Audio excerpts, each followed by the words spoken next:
Hello friends, James Stevenson here with another episode of Who's Hating Hard on Tesla Today. I will roll the Who's Hating Hard on Tesla Today sizzle before I check in with Loki in honor of the 7-year anniversary of a guy going by the fake name Luis Carruthers with the handle @ortheraboot on Twitter.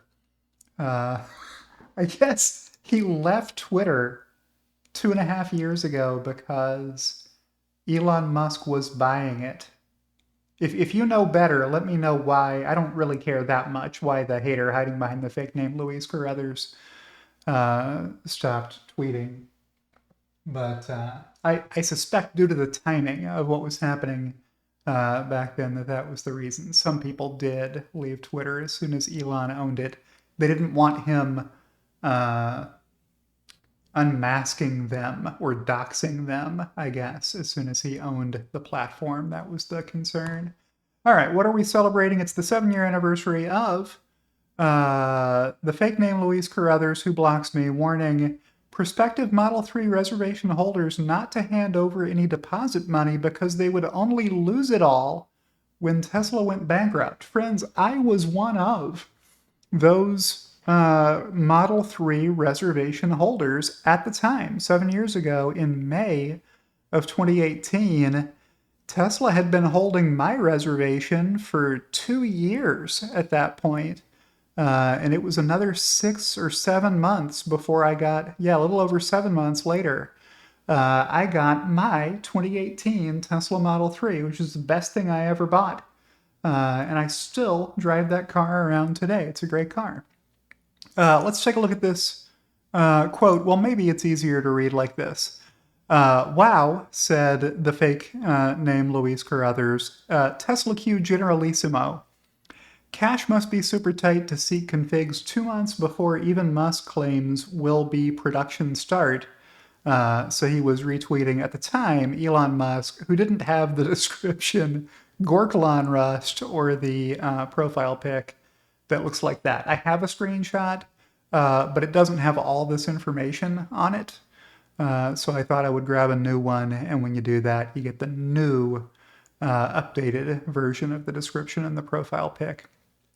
Elon had said Tesla will enable orders end of next week for dual motor all-wheel drive and performance Model 3s, starting production for those in July, air suspension probably next year. Just a product update. And how does Tesla Q react to it? Well, it's a fraud. Obviously, it's a fraud and it's fake and it's a pump and it's just to raise cash because they're on the verge of bankruptcy.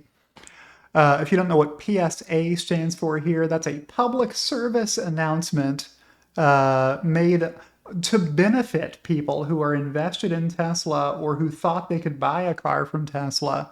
What is the content of the public service announcement? It's that your hashtag Tesla deposits and configurations will be unsecured claims, i.e. worthless when bankruptcy comes. BK is short for bankruptcy, if you didn't know. Ask yourself why hashtag Tesla needs your cash so far before delivery.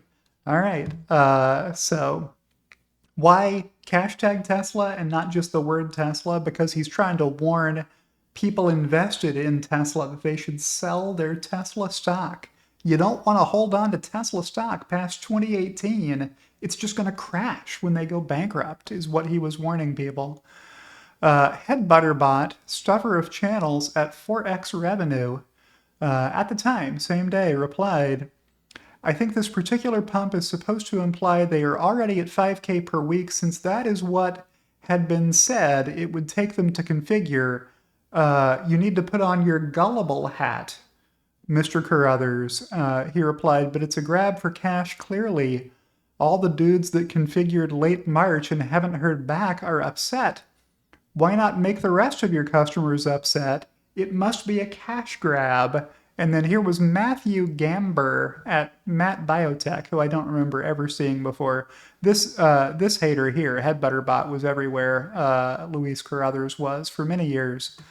This reply kind of shows you how deep into the data Tesla Q got to convince themselves it was a great idea to short Tesla. Model 3 tracker spreadsheet shows a sample size of 4,141 U.S. reservations.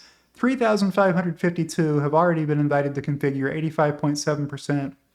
Soon, there will be no one left to invite. So now they have to try to get all-wheel drive and performance configurations for more cash. Can you spot the logical fallacy made by Matthew Gamber in this reply? For anyone who needs help, the Model 3 tracker spreadsheet does not have all of the information from the people who were reserving Model 3s at the time, and importantly, doesn't have any information about people who haven't placed their order yet at press time, May 11th, 2018, for a Model 3. Model 3 went on to be the best-selling EV in the world the following year. Well, and that year, too. There wasn't any other vehicle. There was an EV that outsold Model 3 in 2018. I got mine late that year, and certainly nothing else outsold it. It was the #1 vehicle in the world by revenue the following year, in 2019, and the #1 EV by revenue probably in 2018. So with that, I will rerun the Who's Hating Hard on Tesla Today sizzle while I run you to the last few things Luis Carruthers posted from his account. He blocked me, but I can see his posts now that X has decided to let you see posts from people who have blocked you. Something about McKinsey was his "That's all, folks" sign-off. He had said previously, where is it? Well, he was going to miss dunking on these nitwits. All right, 7 years after the anniversary of your telling people, don't order a Model 3, you'll just lose your money when Tesla goes bankrupt. That didn't seem very prescient at this point. What else is here?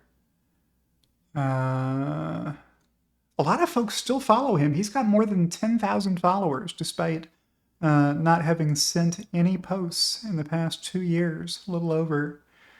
Yeah, he was retweeting Edmonds, who was hating hard on Tesla at the time, making fun of Jason DeBolt, which hasn't aged particularly well, making fun of Elon, retweeting Motorhead Brad Munkin, the huge. Retweeting Dan O'Dowd and his 2-foot-high child mannequin on a piece of cardboard being pulled across the road at the last minute on a rope by a guy who just was ordered to accelerate through it. So there you go. That's the quality of the journalism you were getting if you were following Luis Carruthers. Oh, and pumping Ed Niedermeyer's book, Ludicrous, the Unvarnished Story of Tesla Motors, which he had hoped would win him a Pulitzer after Tesla went bankrupt. They were all cheering for Tesla to go bankrupt, this crew. And with that, I will check back in with Loki using the Loki's bedcam. Here he is, just curled up. Satisfied that I've done a good enough job recapping Who's Hating Hard on Tesla Today. Don't forget to give the video a like if you liked the video. That'll let others like you know that they should watch the video. Maybe they'll give it a like as well. Thank you to everybody who supports me, especially my executive producers, Kathy Kitchler and Rebellionaire.com, and I'll see you in the next one.